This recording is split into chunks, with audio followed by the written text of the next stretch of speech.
Je vous disais, excusez, je disais que dans le cadre d'évolution, l'homme sera obligé de trouver ou de faire ressortir des éléments qui caractérisent les fondamentales de sa vie ou les fondamentales des lois de la vie, parce que ça fait partie de sa conscience, ça fait partie de sa science. Puis je veux vous en donner un exemple ici. Si on regarde la formation du couple pendant l'évolution,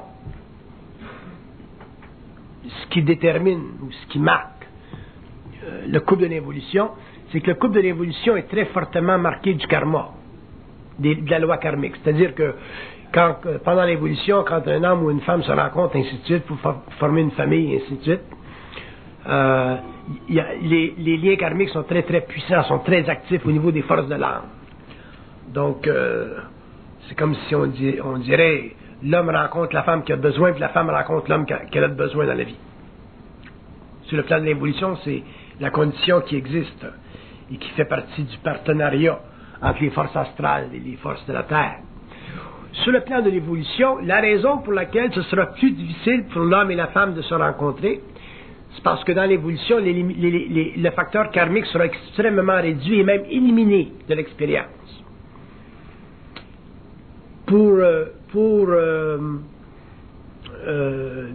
mettre ça dans un contexte plus clair, je dirais que pendant l'évolution, l'homme et la femme se rencontraient malgré eux-mêmes à travers des facteurs particuliers à leur personnalité, alors que dans l'évolution, l'homme et la femme se rencontreront par choix.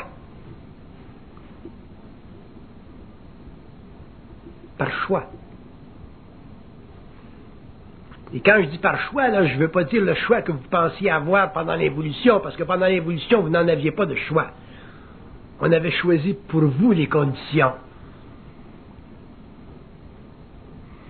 Alors que dans l'évolution, à cause de la science interne, probablement du contact mental plus développé, le contact télépathique plus développé chez l'homme, le développement des relations humaines, pas nécessairement seulement au niveau du couple, mais au niveau des relations humaines en général, sera fondé sur le choix.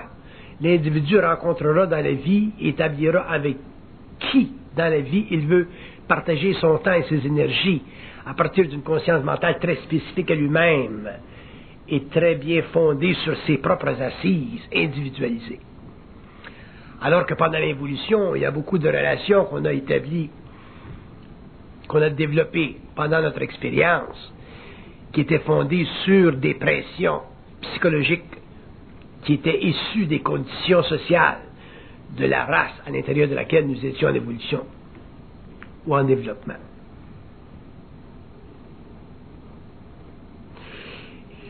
Et le fait qu'au cours de l'évolution, l'homme et la femme, ou la formation du couple, au début, sera l'expression d'une libération de l'être, ou des deux êtres, sur le plan karmique, ça nous amène à mettre en évidence certaines lois qui font partie de cette nouvelle évolution-là. Un des aspects de cette loi-là, c'est que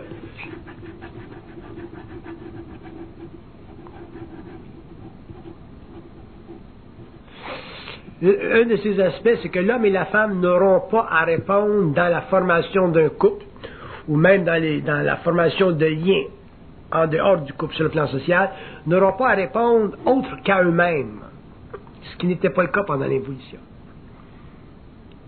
Pendant l'évolution, quand l'homme rencontrait une femme ou la femme rencontrait un homme, ils avaient à répondre à des conditions extérieures à eux-mêmes.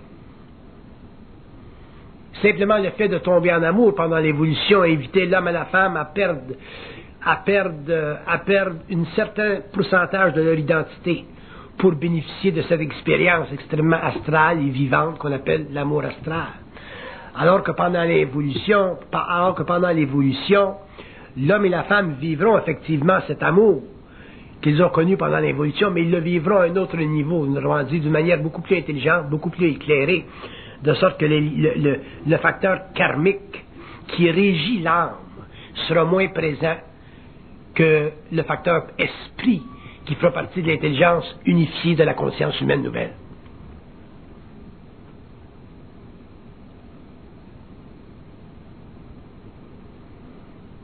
Autrement dit, pendant l'évolution, la formation du couple ou même les séances sociales, autrement dit les relations sociales, étaient basées énormément sur l'aveuglement de l'individu. Nous étions aveugles parce que l'homme n'était pas dans son esprit. Si l'homme n'est pas dans son esprit, il est forcément aveugle parce qu'il est dirigé inconsciemment par les forces de l'âme et tout se fait à son insu. Et de cet insu se développe tout le processus de la famille, les enfants, ainsi de suite, et le genre de vie à deux qu'on a connu, ainsi de suite, avec ses modalités judéo-chrétiennes. Alors que pendant l'évolution, l'homme et la femme formeront un lien ou établiront un lien basé sur réellement la présence de leur esprit et la naissance de leur esprit. Donc la naïveté ou l'aveuglement de l'évolution, formulé à travers un amour astral, baignant souvent dans des mœurs extrêmement non accomplis, qui ont formé les assises de nos relations intimes, sera totalement changé, altéré, pour une autre forme de rencontre, une autre forme d'amour et aussi une autre manière de s'adapter individuellement à un autre qui est aussi individualisé que soi. Ça, c'est la raison pour laquelle ce sera plus long au cours de l'évolution pour l'homme et la femme de se découvrir un partenaire dans la vie sur un plan de conscience égal ou équivalent au sien.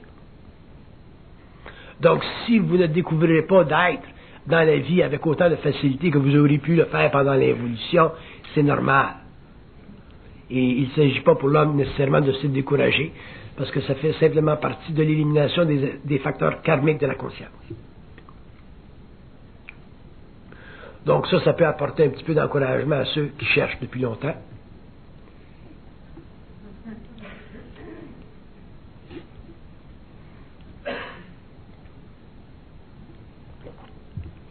Et vous verrez que dans l'expérience, c'est bien ça qui se passe.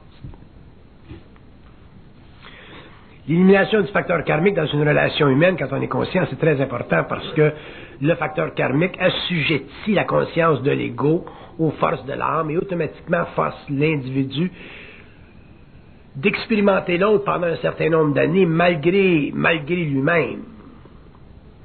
Autrement dit, l'homme n'entre pas dans une relation humaine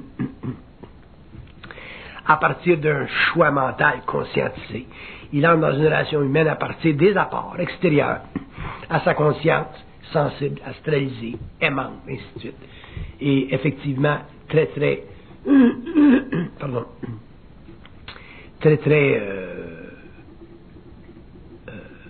plongé dans des émotions de toutes sortes de couleurs. Ce qui amènera évidemment l'être conscient à refléter un peu sur son passé et à penser que la relation avec l'homme ou la femme, c'est pas aussi romantique qu'avant. Et ça, c'est simplement une illusion parce qu'il y aura autant de romance, mais la romance sera un petit peu plus intégrée qu'auparavant. Alors qu'auparavant, au nom de la romance, on était prêt à se suicider ou à suicider notre identité. Alors que dans l'évolution, l'homme pourra bénéficier autant de la romance, mais aussi sera obligé de garder son identité.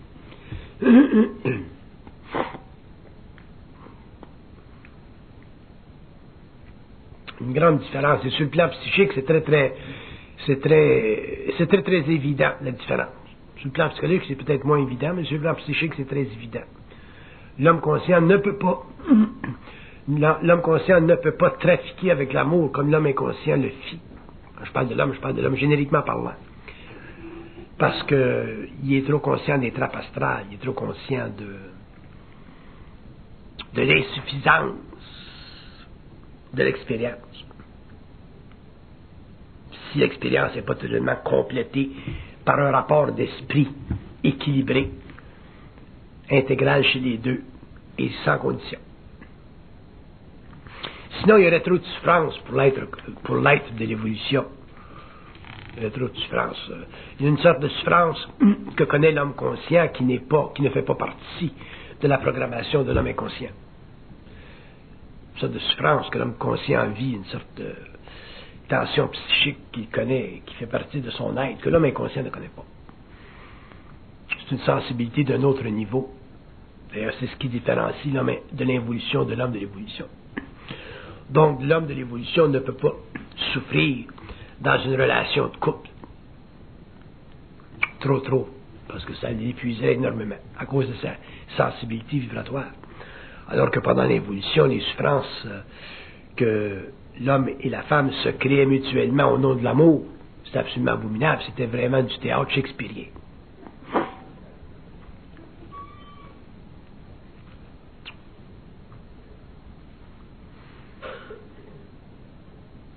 Il y a une partie même de l'être qui aimait faire souffrir l'autre pour pouvoir lui dire ensuite qu'il l'aimait. Donc pendant l'évolution, on se créait du théâtre interne.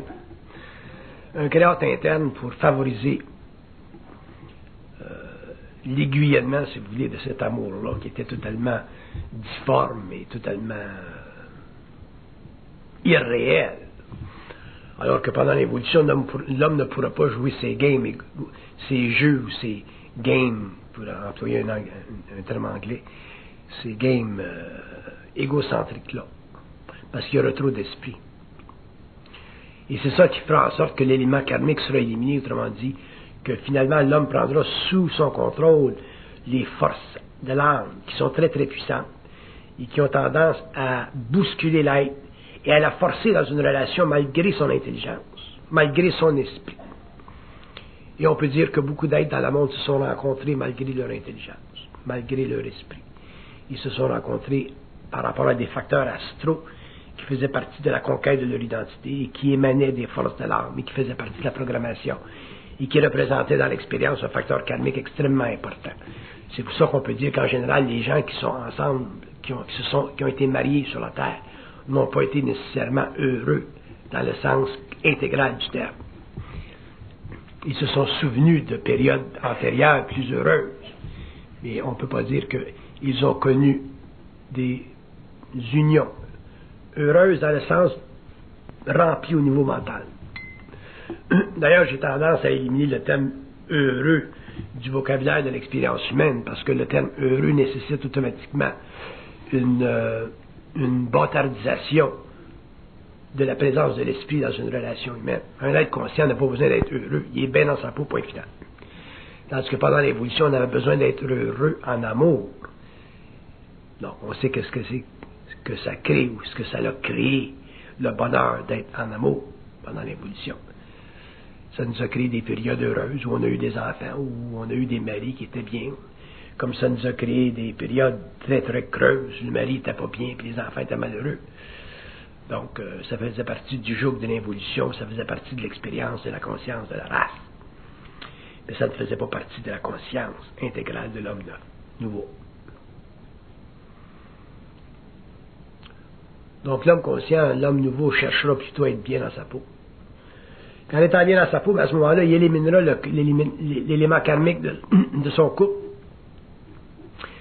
parce qu'il aura trop de clarté dans le mental pour s'assujettir aux forces de l'âme, comme on l'a fait pendant l'évolution. D'ailleurs, au cours de l'évolution, on reconnaîtra par analyse et étude que l'âme, c'est réellement une énergie très très astrale, c'est une mémoire extrêmement puissante, qui doit éventuellement être totalement amenée sous le contrôle de l'esprit pour créer finalement un amalgame, une unification des principes de l'homme, sinon l'homme demeure toujours un être divisé entre des forces extrêmement primaires et des forces de second ordre, au lieu d'être intégré et de pouvoir bénéficier de tout ce qu'il est, c'est-à-dire âme et esprit. Mais on a de la difficulté encore à comprendre le phénomène de l'âme et on a beaucoup encore de difficulté à comprendre le phénomène de l'esprit parce qu'on n'a pas encore la télépathie avec le plan mental. Donc, n'ayant pas de télépathie avec le plan mental, on ne peut pas facilement communiquer avec des intelligences qui ne sont pas incarnationnelles, donc qui n'ont pas de lien karmique avec l'homme, mais simplement des liens évolutionnaires. sur le plan de l'âme, on a de la misère à raccorder. On a de la misère à raccorder notre genèse psychologique à notre esprit, donc à notre intelligence intégrale, parce que notre genèse psychologique fait partie de notre personnalité, et on a besoin de se raccorder à notre personnalité pour avoir la certitude, ou un peu de certitude, de ne pas être diminué trop dans notre être. Donc notre personnalité, dans un sens, on la garde pour ne pas se sentir trop démuni devant notre propre lumière qui l'éteindrait instantanément. On ne peut pas passer trop rapidement du vide fictif ou du plein fictif au vide absolu ou du plein absolu. On préfère expérimenter notre plénitude fictive pendant un certain temps, puis lentement rentrer dans notre plénitude réelle. Mais de faire le mouvement trop rapidement, c'est pas bon d'ailleurs pour l'homme, c'est pas bon sur le plan psychique. Et ce n'est pas agréable au niveau de l'expérience. Donc c'est mieux que l'expérience se fasse lentement. Mais même quand elle se fait lentement, c'est difficile. Pourquoi? Parce qu'on n'a pas réellement de mesure de ce que c'est l'âme. Quand on sort de notre corps, on a un peu plus de mesure. Quand on sort de notre corps le soir, là, qu'on se promène à Montréal, puis qu'on se promène, puis qu'on s'en va en Europe, puis qu'on s'en va dans l'espace, puis qu'on revient dans notre corps, mais là on a plus de mesure de ce que c'est l'âme. On s'aperçoit que c'est une essence qui est réellement sans volonté. C'est une essence qui n'a pas beaucoup de volonté. C'est une essence qui a une certaine conscience, mais la conscience n'est pas pleine parce que l'âme n'est pas suffisamment enlignée sur le principe cosmique de l'intelligence pour pouvoir bénéficier d'un mouvement libre au niveau de ce qu'on appelle le déplacement en dehors du corps matériel. On s'aperçoit qu'on est pas mal lié au corps matériel. On a même peur de s'éloigner trop du corps matériel pour pas mourir, et ainsi de suite. Donc l'âme a réellement besoin de beaucoup de conscience pour pouvoir finalement laisser à l'ego, donc au centre mental de la conscience, la chance d'exprimer sa volonté, puis de pouvoir et de vouloir facilement voyager dans des espaces temporels qui sont parallèles à ceux du plan matériel. À ce moment-là, on aurait une meilleure compréhension de l'âme et on verrait que l'âme, c'est réellement une essence qui ramène toujours l'homme à l'aspect formel de sa carrière, donc de sa mission, qui est l'incarnation, donc le retour dans le corps physique.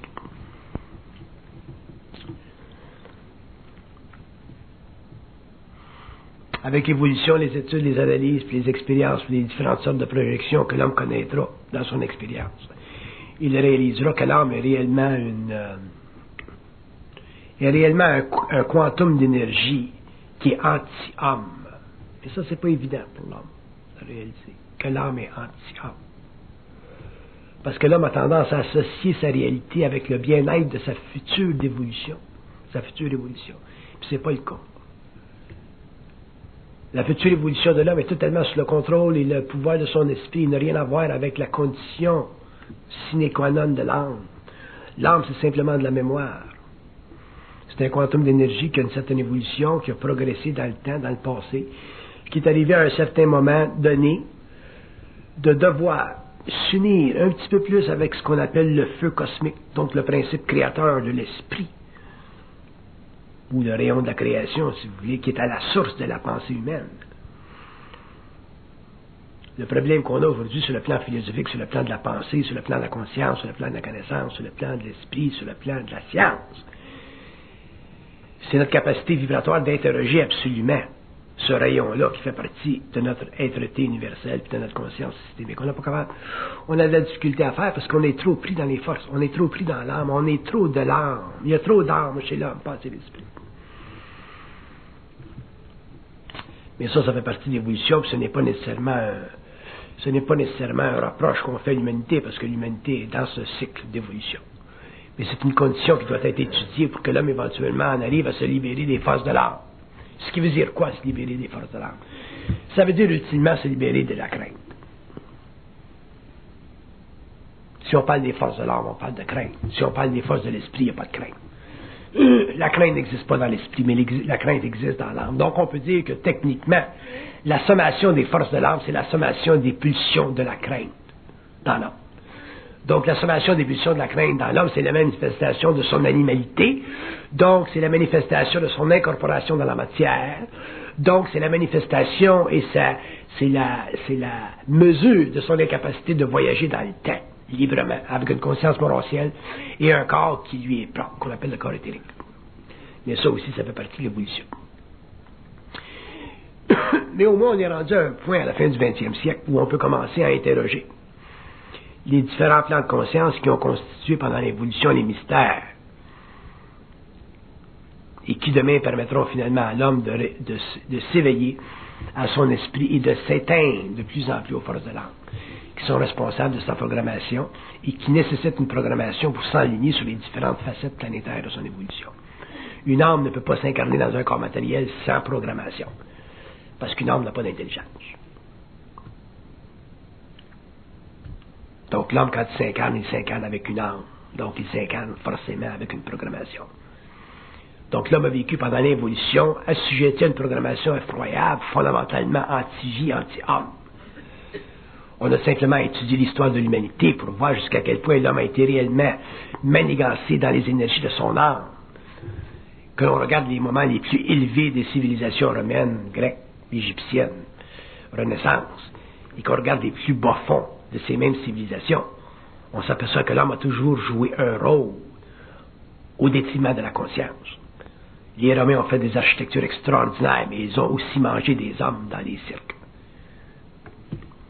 Les Grecs ont développé les grands temples, mais ils se sont donnés à un hédonisme abominable.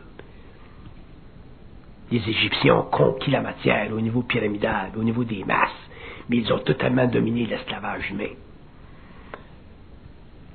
La Renaissance a voulu relever le défi de l'esprit au niveau de la religion, mais a totalement conquis la volonté de l'homme pour finalement s'abattre sur les rivages de l'Inquisition. Donc, il n'y a pas de limite à l'absurdité des forces de l'âme et à la polarité de ces énergies-là. C'est lorsque l'homme en arrivera finalement à prendre conscience de son esprit, à développer le lien universel, puis finalement à entrer dans une communication télépathique, que finalement il pourra prendre conscience des forces de l'âme et finalement prendre contrôle des forces de l'âme. Une fois que l'homme aura pris contrôle des forces de l'âme, à ce moment-là, il pourra avoir le contrôle de la destinée de sa vie sur le plan matériel, et lorsqu'il passera au monde de la mort, au lieu de retourner en forme astrale, il passera en forme morontienne. Mais au moins, en attendant, il aura le contrôle sur sa vie, parce que prendre le contrôle sur ses énergies, ça fait partie de la destinée de l'âme. Ça fait partie de la conscience de l'âme, ça fait partie de sa fusion, ça fait partie de son identité, ça fait partie de sa réalité, ça fait partie de son droit. Mais ça peut se faire seulement quand l'homme n'a plus de crainte. La plus grande domination sur la conscience de l'homme, c'est la crainte. Vous verrez au cours de l'évolution que l'homme coexiste toujours avec des petits points, des petits îlots, des petits recoins de crainte. Il y a toujours des petits aspects de crainte. Et la crainte ne vient pas de l'esprit, la crainte vient de l'âme. Il n'y a pas de crainte dans l'esprit. L'esprit, c'est de la puissance. L'esprit, c'est de la maîtrise. L'esprit, c'est le contrôle. L'esprit, c'est la domination de soi. Alors que la crainte, c'est l'invitation à une forme de démesure quelconque, à une forme d'impuissance quelconque, à une forme de malaise quelconque. C'est très occulte, la crainte.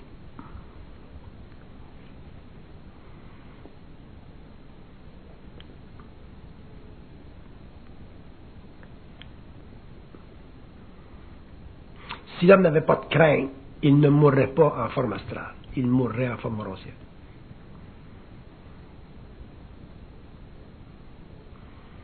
Il irait vers le sud systémique et non vers le nord systémique. C'est la crainte qui fait que l'homme retourne au monde de la mort astrale. Parce que la crainte, ultimement, c'est le doute. Et le doute, ultimement, c'est la manifestation de l'impuissance. Et la manifestation de l'impuissance, c'est ultimement quoi? Un degré quelconque d'absence de conscience absolue, donc d'esprit. Donc, si on regarde nos vies à quelque niveau que ce soit, si on regarde nos expériences à quelque niveau que ce soit, l'imprimatur de l'âme, c'est toujours la crainte. Le défi, le challenge de l'homme, c'est toujours la manifestation de son esprit à un niveau ou à un autre. Ce qui fait que l'homme est grand, c'est pas parce qu'il pense.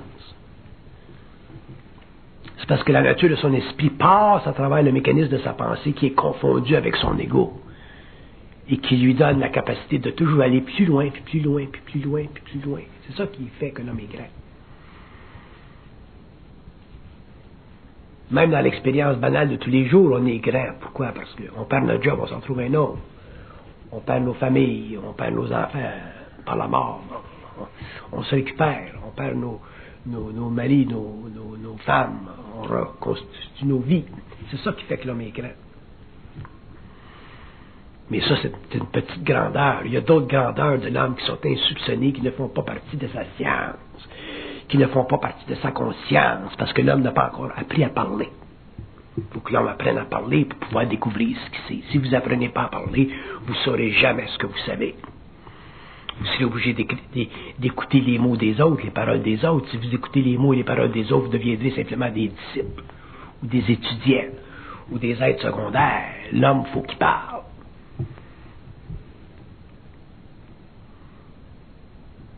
Il faut que l'homme parle, il faut que l'homme apprenne à parler. C'est un avantage absolu, parler.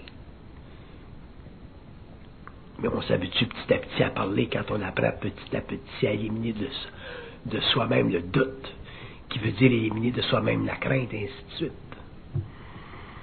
Donc ça fait partie de l'évolution. Si on me demandait quelle est la fonction fondamentale de l'instruction, quel est le but ultime de l'instruction, c'est d'amener l'homme à parler, pour découvrir ce qu'il sait. C'est pas le rôle de l'instruction d'établir un codex pour que l'humanité connaisse les aspects occultes de la vie sur tous les plans. C'est pas mon rôle d'écrire des livres pour expliquer l'invisible.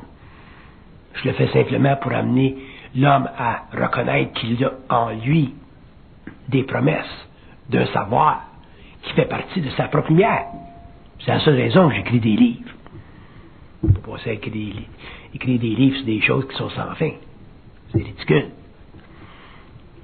Mais écrire des livres pour apprendre à l'homme à reconnaître qu'il y a en lui énormément de science. Bon, là, c'est valable. C'est un petit peu ça la raison pour laquelle j'écris des livres, ou j'écrirai des livres. Mais il faut que l'homme en arrive à réussir à écrire des livres ou écrire son propre livre. L'homme écrit son propre livre en parlant. Si vous n'apprenez pas à parler, vous ne saurez pas ce que vous savez automatiquement. Vous serez lié aux forces de l'âme parce qu'il y aura en vous ou chez vous une certaine crainte.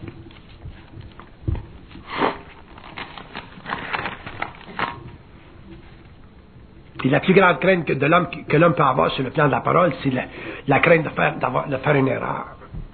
Qui revient à quoi? À son besoin d'être dans la vérité. Mais le besoin d'être dans la vérité, c'est la manifestation de sa crainte. Parce que la vérité, c'est une polarité psychologique qui permet à l'homme d'être sécure entre la vertu du vrai et du faux. De ne pas être troublé par la révélation, de ne pas être troublé parce qu'il n'est pas connu, ou pas être troublé parce que c'est seul. L'homme ne veut pas savoir, il n'est pas intéressé, il a peur de savoir ce qu'il sait seul. Il aime mieux savoir ce que lui sait, puis ce qu'un autre sait en même temps. C'est plus réconfortant de savoir que quelqu'un sait quelque chose, puis qu'on sait nous autres la même chose. Mais savoir quelque chose seul, là, c'est pas réconfortant, ça. Peut-être que je suis craqué. Peut-être que j'ai une petite feuille dans le terre, mais me faire voir mon psychiatre. Je sais des choses tout seul. Comment est-ce que je peux savoir des affaires tout seul? Je peux pas y tester, je peux pas y confirmer. Je dis pas que c'est pas bon de savoir quelque chose avec quelqu'un d'autre.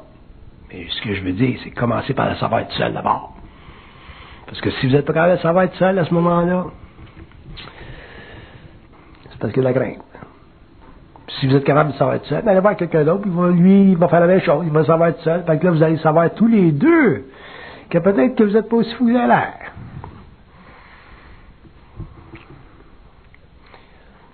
Ça, c'est vaincre les forces de l'âme. L'âme veut pas. Votre mémoire ne veut pas que vous sachiez ça, déjà. L'esprit, oui.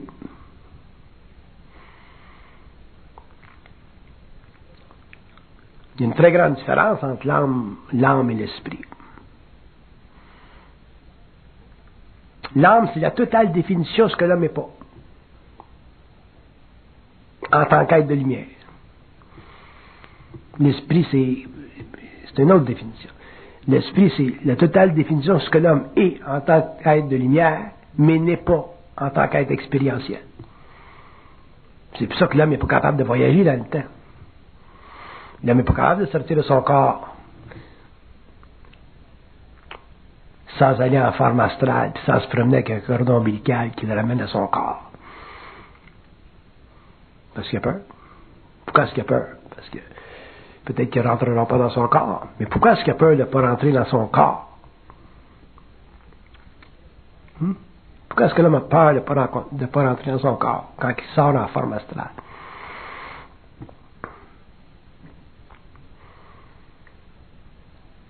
C'est parce que son âme veut revenir dans son corps. C'est l'âme qui veut revenir dans son corps. C'est l'âme qui a besoin d'incarnation, pas son esprit. Comme l'homme a besoin du corps pour son expérience, l'homme en tant qu'égo veut revenir dans le corps. Il a peur de ne pas revenir dans le corps. Donc en ayant peur de ne pas revenir dans le corps, mais automatiquement, il ne peut pas se promener en conscience éthérique et aller où il veut, dans l'invisible. Sur les autres plans. Donc il ne peut pas venir en contact avec les archives, rentrer dans les archives, étudier les archives à volonté. Parce qu'il n'utilise pas son corps mental, il utilise son corps astral. Le seul corps subtil de l'homme qui est libre, c'est son corps mental, c'est pas son corps astral. Le corps mental, tu peux aller où tu veux. Parce que le corps mental est connecté au corps éthérique. Alors que le corps astral est connecté aux forces de l'âme. Ça fait partie de l'évolution, mais ça a des répercussions sur notre conscience personnelle, sur notre conscience planétaire. Ça nous affecte toute notre vie durant. On veut toujours revenir dans notre corps. Quand tu perds ta job, tu as peur. Ça fait partie de revenir dans l'équilibre de ton corps. Quand tu es malade, tu as peur. Ça fait partie de revenir dans l'équilibre de ton corps. La crainte, ça fait partie des forces de l'âme. Ça fait partie du besoin de revenir dans notre corps. Si l'homme n'avait pas de crainte, l'homme n'aurait jamais besoin de revenir dans son corps.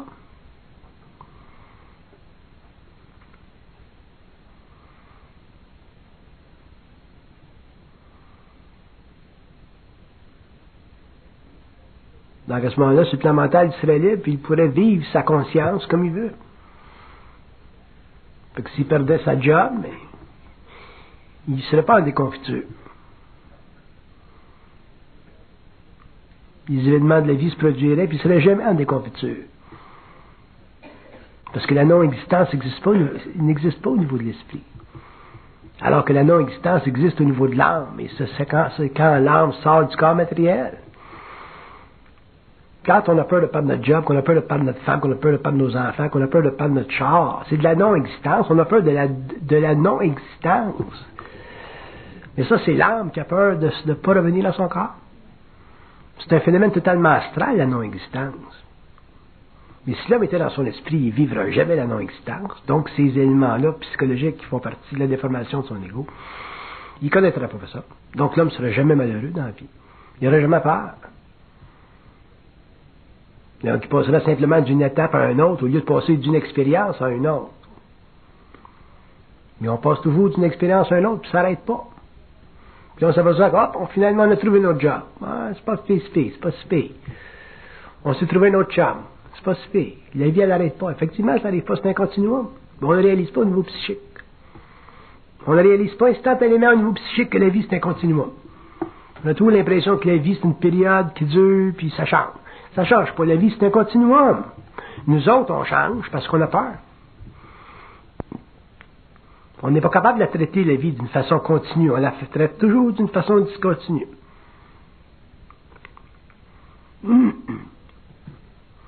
Fait qu'on est victime du même phénomène de l'âme qui veut retourner dans son corps parce qu'elle a peur de la mort. Parce que l'ego a peur de la mort.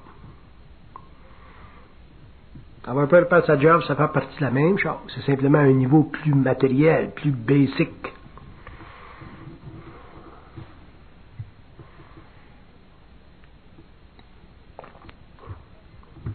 Mais on ne peut pas comprendre ces choses-là par la philosophie, parce que la philosophie, c'est qu'un jeu. C'est le jeu de l'esprit. C'est un jeu d'esprit, la philosophie. La seule chose qui nous permet, la seule manière qu'on peut comprendre ces choses-là, c'est par expérience. Avec un petit peu de guidance, si vous voulez, avec une science, si vous voulez, qui nous explique un peu les aspects de cette manigance-là. Mais il faut le vivre par expérience. Éventuellement, on devient expérimenté suffisamment pour avoir de la maturité.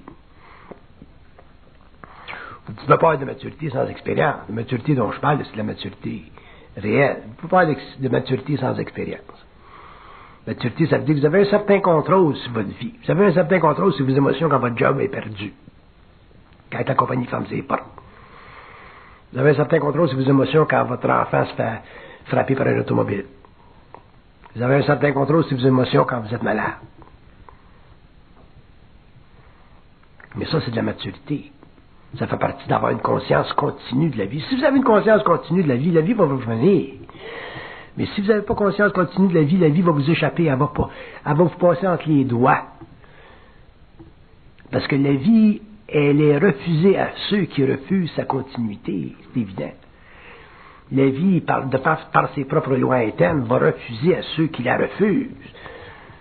La peur de perdre, la crainte, ça fait partie de refuser la vie. C'est des lois astrales, ça. Quand l'homme sera suffisamment télépathe pour parler avec son esprit, vous verrez que c'est des lois astrales. Vous verrez que l'esprit, quand l'esprit parle à l'homme, ou votre double parle à l'homme, il ne vous parle pas comme nous autres, on se parle au niveau des peurs, des craintes de l'âme. C'est pas pareil. Il n'y a jamais de problème avec eux autres. Tu es mourant, il n'y a pas de problème avec eux autres. Il n'y a jamais de problème.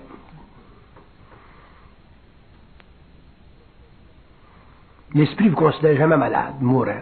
Nous autres, oui. Au niveau des peurs de l'âme, au niveau de l'ego, au niveau de la médecine, on est mourant. L'esprit, non. C'est correct.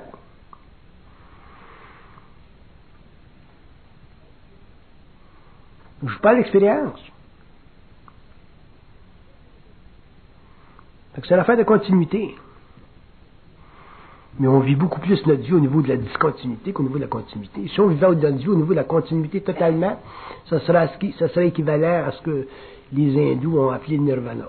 Mais moi, j'ai ça le mot nirvana parce que c'est comme une marque de crème glacée pour moi.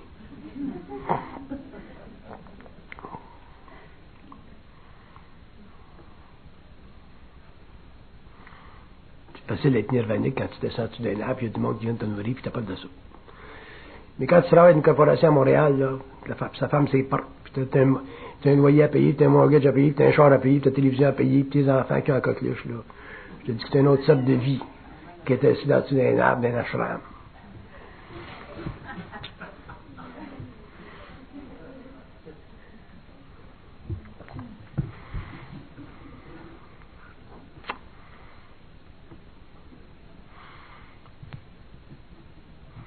La science, la civilisation, elle vient du monde occidental, elle vient pas de l'Orient. On n'a pas fait grand-chose au niveau de la science, là.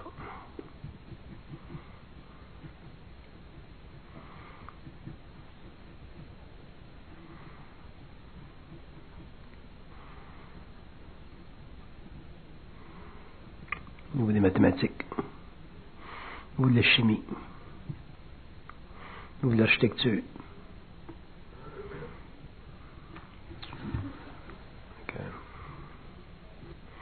Je suis pas fasciné par l'Orient comme vous autres.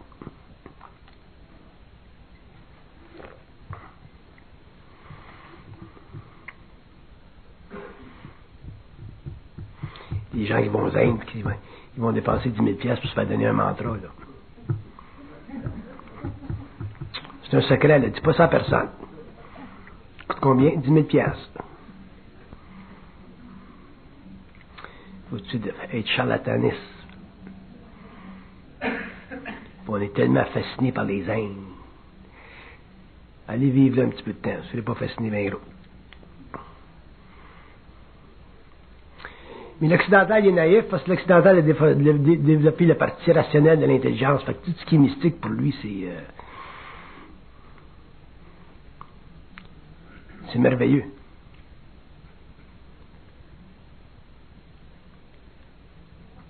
Les Américains, c'est plus naïf. Hein? Les Américains, tout ce qui est mystique, tout ce qui est mastique, sont prêts à payer 10 000 $ pour un mantra. Ouais, je pense qu'on va commencer à en vendre des mantras.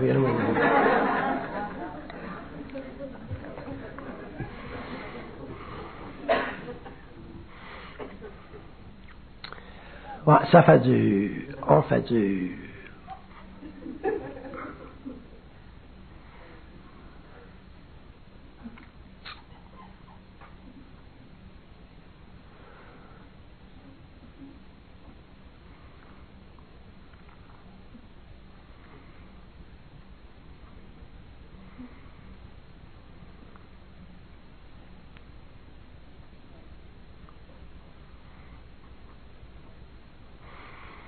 Quand on parle d'évolution, on parle réellement d'évolution. Grande transformation de l'homme à tous les niveaux. C'est pour ça que, puisqu'on parle un petit peu de la nécessité pour l'être conscient de finalement se prendre en main, puis réellement travailler son être pour en arriver un jour à pouvoir avoir un couple, c'est important parce que surtout un être conscient ne peut pas vivre seul, on a trop de choses à dire, on a trop de choses à parler. C'est un des plus grands plaisirs que l'homme conscient aura de parler. Fait que d'avoir un couple avec lequel on peut réellement communiquer, ou un couple, je veux dire, un couple c'est deux. C'est pas nécessairement vivre avec. Mais avoir un couple avec lequel on peut, à l'intérieur duquel on peut réellement communiquer, c'est très très important pour un être conscient. Mais ça prend un certain temps, parce qu'il y a une reformulation de l'être qui est nécessaire. Il faut se savoir, il faut se connaître un peu. Si vous ne connaissez pas, vous ne pourrez pas connaître l'autre, comprendre l'autre. Il faut que nos propres bavures soient essuyées avant qu'on puisse réellement bénéficier de l'intelligence d'une autre personne, surtout d'un autre sexe. Ce qui nécessite effectivement qu'on élimine la vieille habitude de se prendre au sérieux. On ne peut pas se prendre au sérieux d'un couple. Tu te prends au sérieux d'un couple, tu viens de dominer l'autre tout de suite, surtout si t'es l'homme, tu as des gros muscles. Tu pèses 6 pieds 4. Puis l'autre, à mesure 5 pieds 3, tu sais. Fait que c'est bien important de ne pas se prendre au sérieux. Puis le problème avec un être qui se conscientise, c'est qu'on a tendance à se prendre au sérieux parce qu'on commence finalement à apprendre quelque chose qui est important et qui est réel. Mais en même temps, il faut qu'on apprenne à ne pas se prendre au sérieux parce que si vous prenez au sérieux dans quelque chose de réel, vous allez vous faire astraliser à un point où un jour vous ferez des grandes bêtises. Il y a des expériences sur le plan matériel ici qui ont été faites au Québec au niveau de détruire le sérieux d'une conscience évolutionnaire. Puis le prix a été très grand. Pourquoi? Pour amener l'être à réellement se déspiritualiser complètement et avoir les pieds bien terre à terre. C'est pas facile d'avoir les pieds bien terre à terre.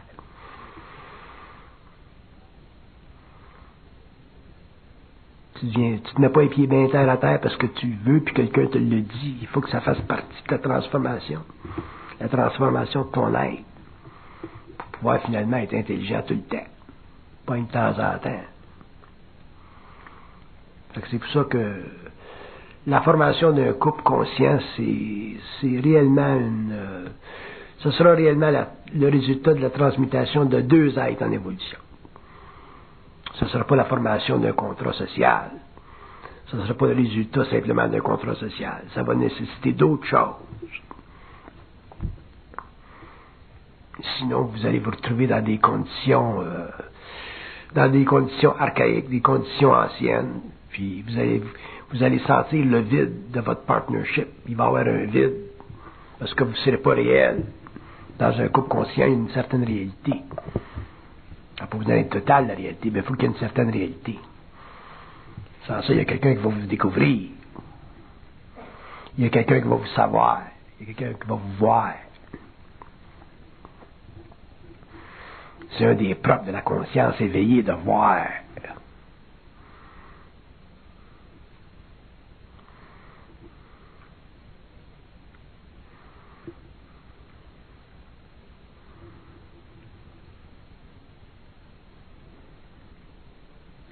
J'ai entendu des bonnes nouvelles dernièrement d'une femme que je connais parmi vous autres, là. Parmi les, pas nécessairement vous autres ici, mais elle s'est finalement fait un chum, là, après des années, puis des années, puis des années de desperation, de désespoir. Une femme qui paraît bien, une femme intelligente. Quand est-ce que je vais rencontrer quelqu'un? Ça s'en vient. Après 1 an, 2 ans, 3 ans, 4 ans. Quand est-ce que je vais rencontrer quelqu'un? Ça se rapproche, ça se rapproche, ça se rapproche. Finalement, elle a rencontré quelqu'un. Elle vient plus me voir, là. C'est un bon signe. Elle a rencontré quelqu'un. Mais moi, je sais que c'est temporaire, mais je dis pas.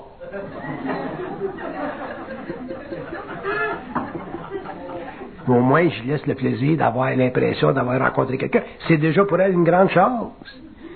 Puis là, elle va pouvoir raffiner ça, pour voir un petit peu qu'il y a encore quelque chose à ajuster. Fait que la prochaine fois, quand elle va passer à l'autre étape, bien, elle va être moins excitée à vouloir rencontrer quelqu'un. Là, elle va dire, je vais prendre mon temps, là. Je sais qu'est-ce que c'est, là. J'ai entendu 6, 7, 8 ans, j'ai entendu un autre 3, 4 ans. Après ça, ça va être pas mal ajusté, l'affaire, puis on va être bien.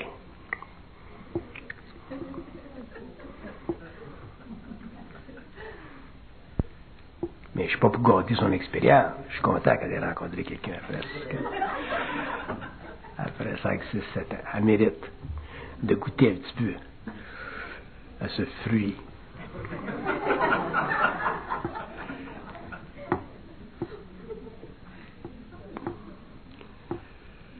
Merveilleux qu'on appelle la pomme. Puis je connais, c'est pas, je sais ce qui se passe avec elle. Là, elle est énervée de cet instant. Elle est énervée. Elle est énervée. Mais ça, c'est normal qu'elle soit énervée parce qu'elle est heureuse. Là. Mais il faut qu'elle fasse attention à être heureuse parce qu'elle est heureuse, c'est astral. Fait qu'elle va apprendre à être un petit peu mieux, plus s'ajuster à être bien dans sa peau. Là. Parce que si elle est trop heureuse puis elle est trop énervée, mais là, elle va l'étouffer, l'autre. Parce que ça fait 6-7 ans qu'elle cherche. Quand tu cherches après 6-7 ans, puis tu trouves, tu l'étouffes-tu l'affaire que tu trouves? Donc, c'est intéressant. Là. C'est plus comme avant. C'est plus comme avant. C'est plus comme avant dans l'évolution.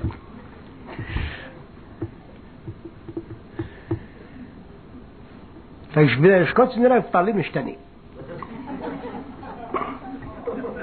Mais je suis pas tanné de vous autres. Je suis tanné de parler de ça. Je veux parler d'autres choses.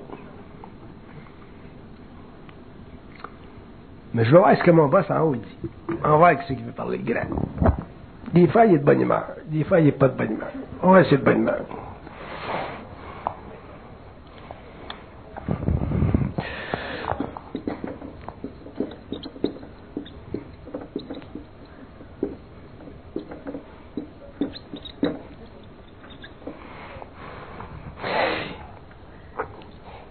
Disent que l'homme doit comprendre que l'évolution de la conscience est un processus qui est long.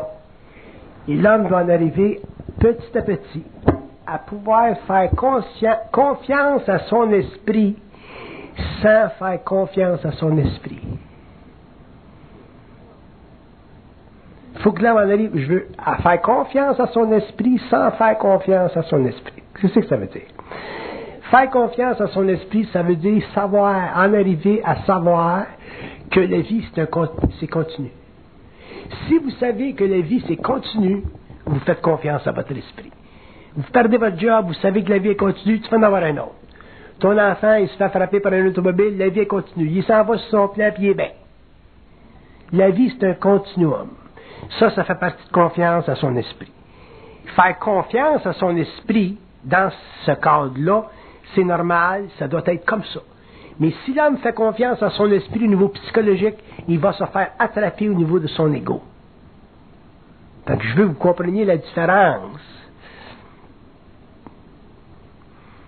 L'homme doit faire confiance à son esprit sur le plan de la continuité. Tout est continu dans la vie. Mais il ne doit pas faire confiance à son esprit sur le plan psychologique. Si vous faites confiance à votre esprit sur le plan psychologique, surtout si vous avez un contact intérieur, ils vont vous mettre des trappes, ils vont vous entrapper pour vous amener éventuellement à faire confiance à vous-même.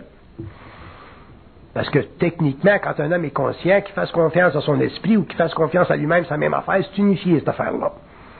Mais si vous vous divisez et vous faites confiance à votre esprit, au lieu de vous faire confiance à vous-même, ils vont vous entrapper puis ils vont vous mettre dans des expériences qui vont être très, très, très difficiles, très souffrantes, pour vous amener finalement à comprendre que l'homme ne doit pas fonder sa conscience sur son esprit, mais qu'il doit unifier sa conscience à son esprit. Pas pareil. Unifier sa conscience à son esprit, c'est une chose, et fonder sa conscience sur son esprit, c'est une autre. Dans un cas, c'est une dépendance occulte, alors que dans un autre, c'est une conscience de la continuité de la vie. Ça fait que ça, pensez à ça, regardez ça, étudiez ça, c'est bien intéressant, ça. Bien intéressant. Il y a beaucoup de choses qui découlent de ça. Il y a beaucoup de lois de conséquences qui découlent de ça. C'est pas parce qu'un homme est conscient qu'il est en télépathie avec les plans subtils qu'il doit faire confiance à ces plans-là. Moi, je ne fais aucunement confiance à mon esprit. Puis c'est un homme qui est conscient de cette gang de malades-là en haut, c'est moi. Mais je ne fais aucunement confiance à mon esprit. Mais je fais confiance à mon esprit dans le sens que j'expliquais tout à l'heure, dans le sens que pour moi, la vie, c'est toujours un continuum. Mais j'ai appris à faire confiance à moi-même. Complètement à moi-même. Et ça demande beaucoup d'esprit.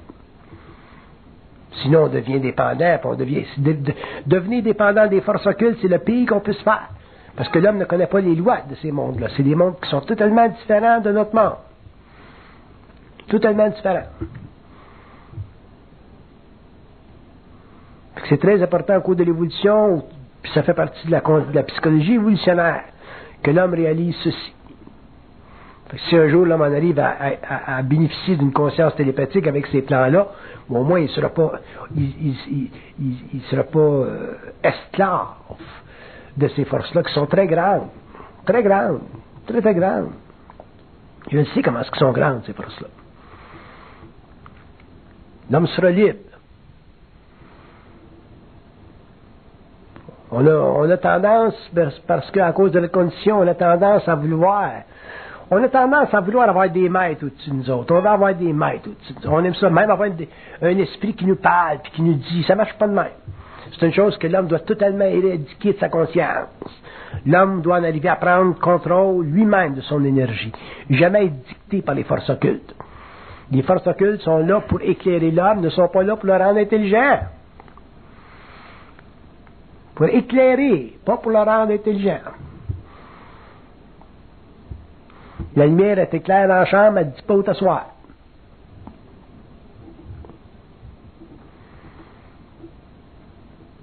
Si jamais la lumière elle dit où t'asseoir, là t'es fait.